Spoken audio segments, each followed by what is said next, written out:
হযরত ওমর রাদিয়াল্লাহু তাআলা আনহু আল্লাহর নবী সাল্লাল্লাহু আলাইহি ওয়াসাল্লামকে হত্যা করার উদ্দেশ্যে রাসূল সাল্লাল্লাহু আলাইহি ওয়াসাল্লামের কাছে গিয়েছেন।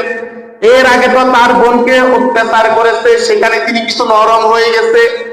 যখন দেখলো আল্লাহর নবী সাল্লাল্লাহু আলাইহি ওয়াসাল্লাম নামাজের মধ্যে দাঁড়িয়ে গেছে, সাথে সাথে ওমর রাদিয়াল্লাহু তাআলা আনহু বলেন, নামাজ শেষ করো, তারপর তোমার গর্দানটা উড়িয়ে দিব। আল্লাহ রাসূল সাল্লাল্লাহু আলাইহি সাল্লাম নামাজের ভিতরে ওমর রাদিয়াল্লাহু তাআলা আনহুর এই প্রশ্নের জবাব দিয়ে দিয়েছে। সুবহানাল্লাহ। ওমর রাদিয়াল্লাহু তাআলা আনহু আশ্চর্য হয়ে গেছে। আমি মনে মনে বললাম, তুমি নামাজ শেষ করো, তখন তোমার গর্দানটা উড়িয়ে দিব। তখন আল্লাহ রাসূল নামাজের ভিতরে কি দিয়েছে? উত্তর দিয়ে দিছে।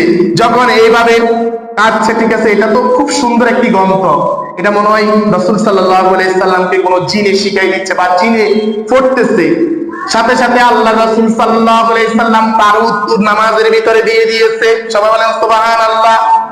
এইভাবে যখন উত্তরগুলো কমপ্লিট হয়ে গেছে, আল্লাহর নবী যখন সালাম ফিরাইছে, রাসূল সাল্লাল্লাহু আলাইহি ওয়াসাল্লামের পূর্ণিমার মতো সোনার চেহারা দেখে হযরত ওমর রাদিয়াল্লাহু তাআলা আনহু চোখের পানি ফেলাই দিছে। সুবহানাল্লাহ বলে। এই ব্যক্তি কখনো খারাপ লোক হতে পারে না, এই ব্যক্তি কখনো মিথ্যাবাদী হতে পারে না। ইয়া রাসূলুল্লাহ, ইয়া হাবিবাল্লাহ, আমি এসেছি আপনার গর্দানটাকে উড়িয়ে দেওয়ার জন্য। আপনার নূরানী চেহারা দেখে আমার হৃদয়টা ভরে গেছে।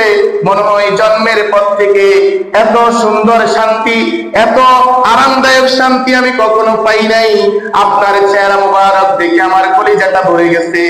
আপনাকে আমি হত্যা করার জন্য এসেছি। আমার জীবন, আমার বাবার জীবন, আমার মায়ের জীবন আপনার চরণের মধ্যে কোরবানি করে দিলাম।